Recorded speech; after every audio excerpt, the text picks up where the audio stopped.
جب وہ پانچوں سانسی بہت دور تاریکی میں غائب ہو گئے تو ناصر نے کلہاڑی ساجد کو تھماتے ہوئے جوش سے لرزتی ہوئی آواز میں کہا، ساجد، اب اس بدرو سے چھٹکارا پانے کا وقت آ گیا ہے، آؤ میرے ساتھ۔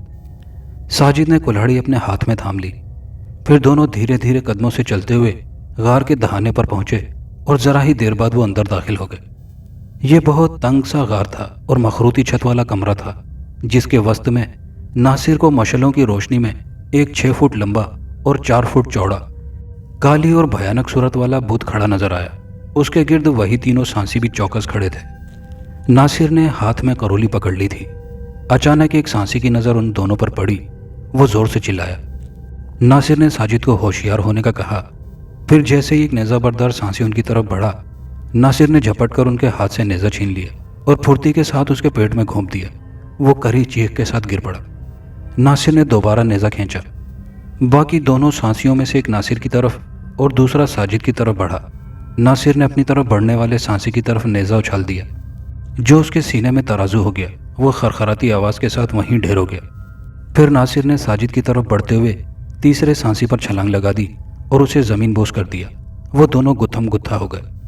پھر ایک موقع ملتے ہی ناصر نے چلا کر ساجد سے کہا، ساجد، اپنی ناک کی سیدھ میں آگے بڑھو جلدی، جعفر موس کا بت تمہارے سامنے ہے، اسے پاش پاش کر دو۔ یہ سننا تھا کہ ساجد دونوں ہاتھوں میں کلہاڑی پکڑے آگے بڑھا اور پھر بت کو چھوتے ہی اس نے اس پر پے در پہ وار کرنا شروع کر دیے۔ بت پاش پاش ہونے لگا۔ ساجد کے وجود میں غصے اور جوش و خیز کی بجلیاں سی دوڑ رہی تھی۔ اس کی نظروں کے سامنے اپنی ماں اور باپ تیمور کے چہرے رقصاں تھے، جو اسی مردود شیطان جعفر موس کی شیطانیت کی بھینٹ چڑھ چکے تھے اور جس کی وجہ سے خود ساجد بھی نابینا ہو گیا تھا۔ ادھر تیسرا سانسی ناصر کو پچھاڑنے کی تگ و دو میں لگا ہوا تھا، مگر ناصر نے اسے موقع نہ دیا۔ ساجد جوش غم و غصے میں جعفر موس کا بت پاش پاش کر چکا تھا۔ کام ختم ہوتے ہی ناصر نے اپنے مد مقابل سانسی کو زخمی کر کے پرے دھکیلا اور ساجد کو لیے ہوئے دوڑتا ہوا غار سے باہر آ گیا۔ اب دونوں کا رخ اندھیری کوٹھی کی طرف تھا، جہاں شگفتہ اور زینت ان کی منتظر تھی۔ دوستو، یہ مکمل ناول آپ کی خدمت میں پیش کیا گیا ہے۔ آپ لوگوں سے صرف اتنی گزارش ہے کہ ہماری ویڈیو کو زیادہ سے زیادہ لائک اور شیئر کیا کیجیے، تاکہ اسی طرح کے اور اچھے ناول آپ کی خدمت میں پیش کر سکیں۔ یہ مکمل ناول آپ کو کیسے لگا، کامنٹ باکس میں اپنی رائے کا اظہار ضرور کیجیے گا۔ شکریہ۔